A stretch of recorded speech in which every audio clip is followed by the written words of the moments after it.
Hi everyone, I'm Jessica and welcome back to Afro-Vegan Society's Dairy-Free Living Cooking Demo Series.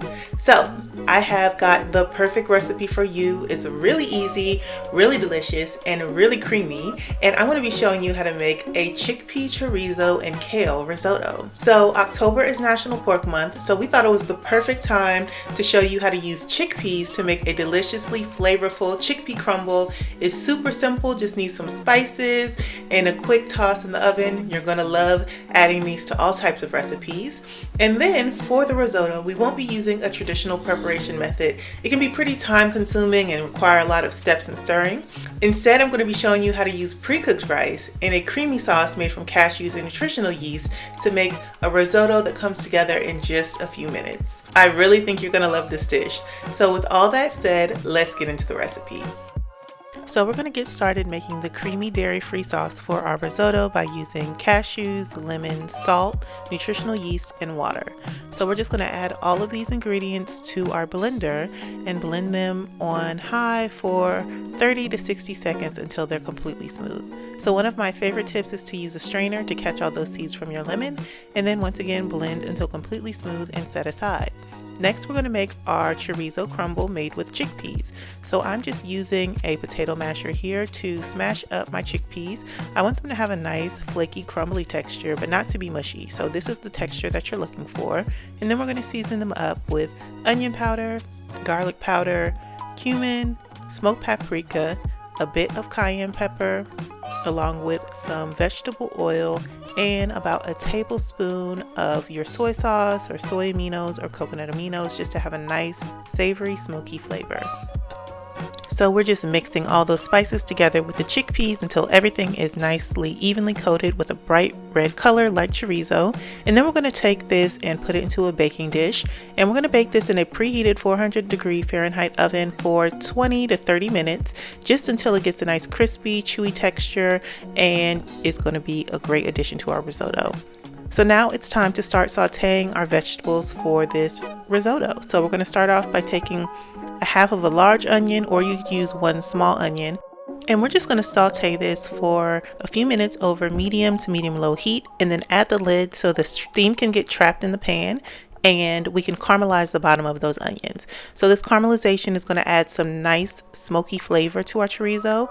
And then we're going to go in with our bell pepper. This is one large bell pepper that's been thinly sliced and seeded, and we're just going to continue to saute this for a minute, 2, 3, and then repeat that same process. Spread it out in a nice even layer and cover it with a lid again, just to trap the steam and help everything cook evenly.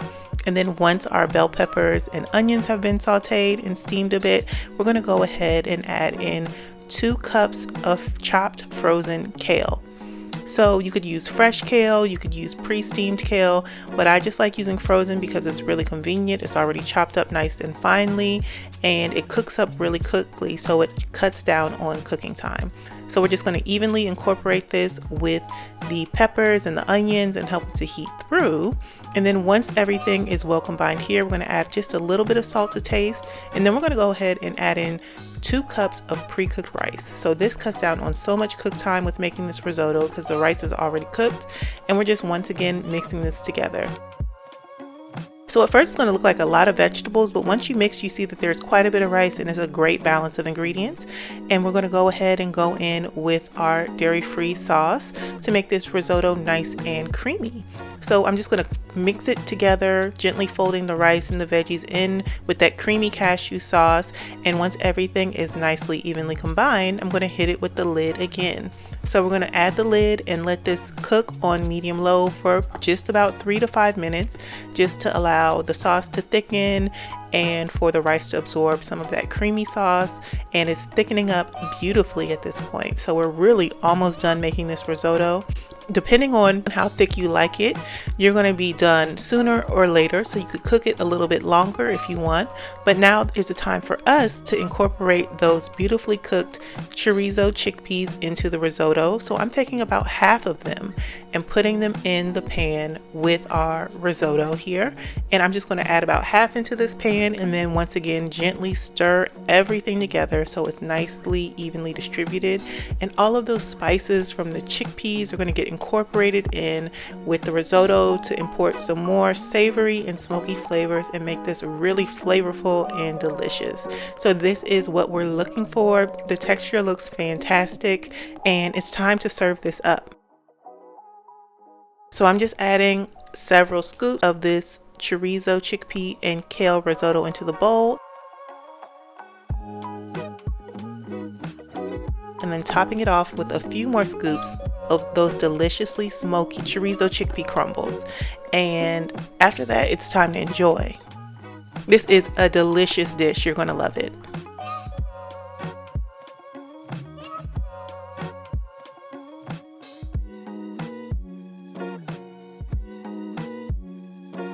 I told you that recipe was going to be easy, and you're going to have to taste it to see just how delicious it really is.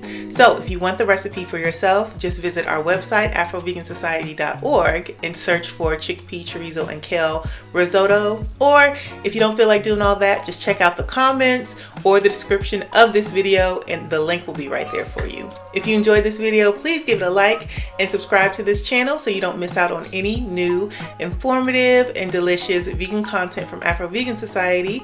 And in the comments, please let us know what dairy-free dishes you want to see from us next. See you next time, everybody. Bye.